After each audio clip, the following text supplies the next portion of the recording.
Olá, hoje eu quero falar sobre uma das grandes paixões de todo o leitor, sebos.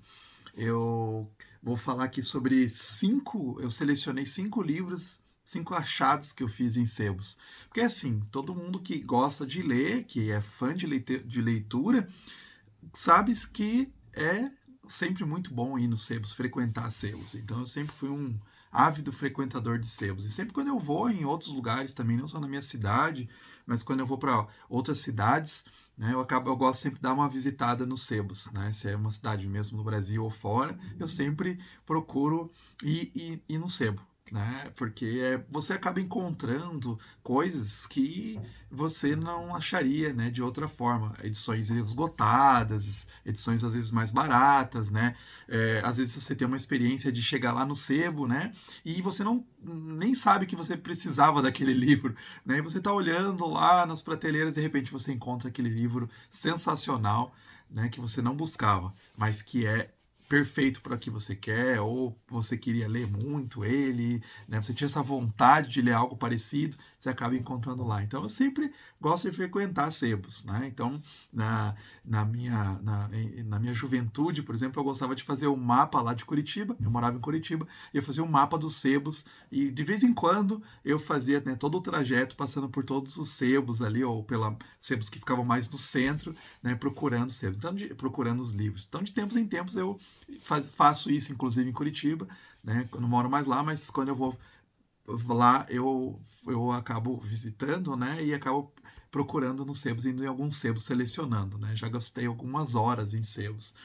Então, mesmo assim, né? Que eu acho que até um pouco tem o lado, a internet ajudou em muitos sentidos, também estragou um pouquinho. Depois eu vou falar como ajudou numa experiência minha, mas às vezes atrapalha porque você chega lá no sebo e os sebos, né, a gente vê aí quem tem essa experiência aí, essa prática de ir em sebos, vê como os sebos às vezes têm livros novos que são comprados em promoção, né, na Amazon, e lá estão sendo vendidos bem caros no sebo, ou às vezes você não encontra pechinchas porque o sebo está conectado com o mundo, né, então eles sabem que às vezes aquele livro lá específico edição, né, esgotada, então eles aumentam um monte o preço. Mesmo assim, garimpando a gente ainda consegue encontrar às vezes, mesmo nessa forma.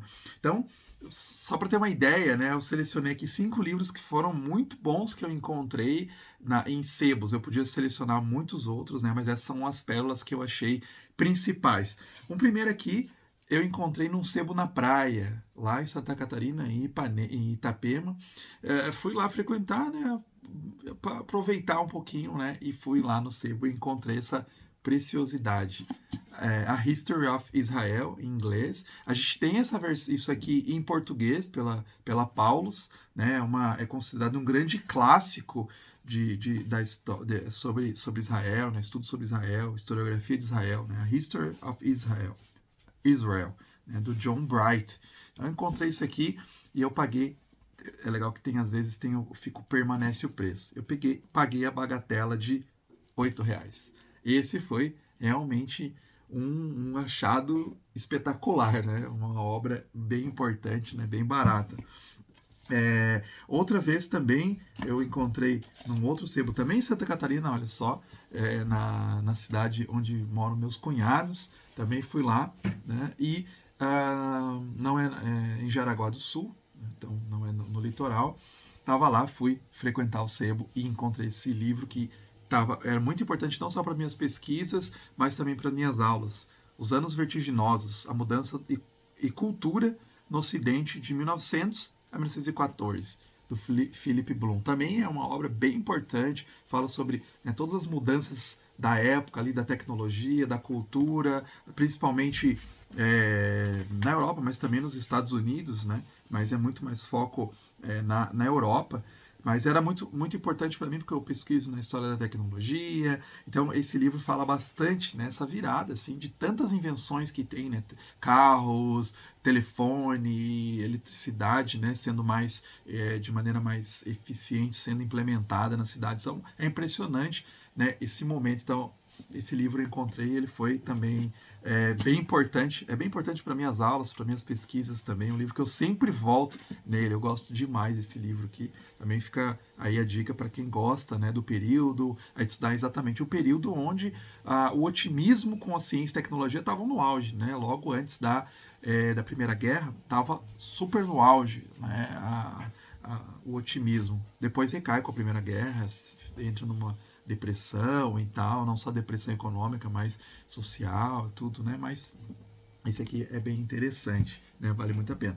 E eu falei, né? Tava falando mal da internet e tal, mas a gente acaba encontrando, principalmente no estante virtual, mas tem também outras maneiras, mas na estante virtual eu sempre tô lá olhando, pesquisando também, acabo encontrando coisas boas. E um deles é esse livro que eu me surpreendi, ele tá velhinho, né? Caindo a capa aqui, mas é um livro de filosofia da tecnologia, é Philosophy and Technology, que é organizado pelo Carl Mitchell, que é um grande filósofo da tecnologia. E é legal esse livro porque ele organizado, né? Mas tem por esses, são dois autores na verdade, é o Carl Mitchell e o Robert McKay, também outro historiador filósofo da tecnologia. E aqui eles escolheram textos importantes que eles consideraram sobre filosofia da tecnologia, em inglês, né?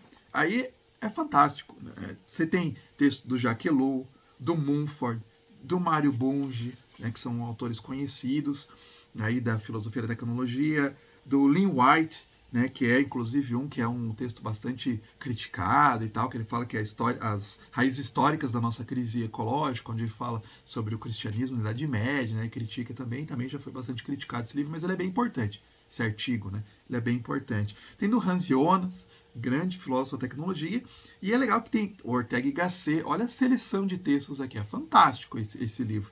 E tem um capítulo aqui que tem a Abolição do Homem, o capítulo específico da Abolição do Homem do C.S. Lewis. Olha só que legal, né? Ele foi considerado muito importante como um texto de filosofia da tecnologia.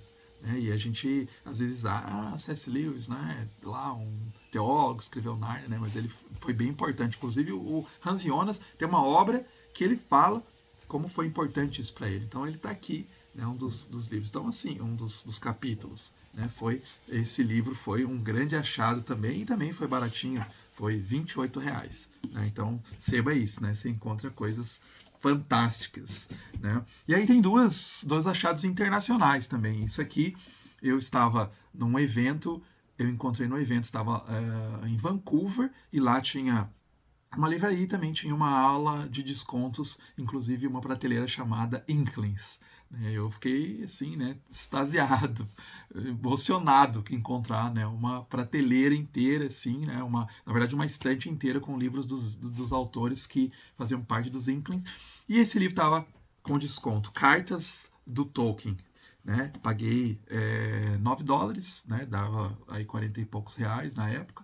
E foi um grande achado até porque eu usei bastante desde então. A gente tem uma edição publicada em português, né, antiga, agora vai sair, né, novamente uma edição aí nova, né, pela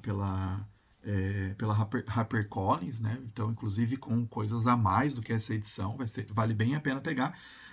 Mas eu queria muito para as minhas pesquisas, inclusive para a filosofia da tecnologia que eu estava fazendo, né, escrevendo um capítulo sobre a visão de tecnologia do Tolkien, e eu usei demais, né, esse livro aqui, As Cartas do Tolkien, né, que eu descobri quando ele fala, né, sobre como que ele está escrevendo para um editor falando que todas as obras dele falavam sobre três coisas, né, a queda, a máquina e a mortalidade. Né? Eu encontrei essa citação aqui. Em português a gente tem essa carta citada na introdução do Silmarillion, da edição nova, né? da HarperCollins. Né? Então essa carta é extremamente importante, mas eu encontrei primeiro aqui, né? E fiquei assim, né, extasiado e fui lendo várias cartas dele. Então é bem legal, né, para ver como que ele vai aprofundando as ideias dele, como que foi desenvolvendo essa troca. É muito legal, né? Então, isso aqui foi um grande achado.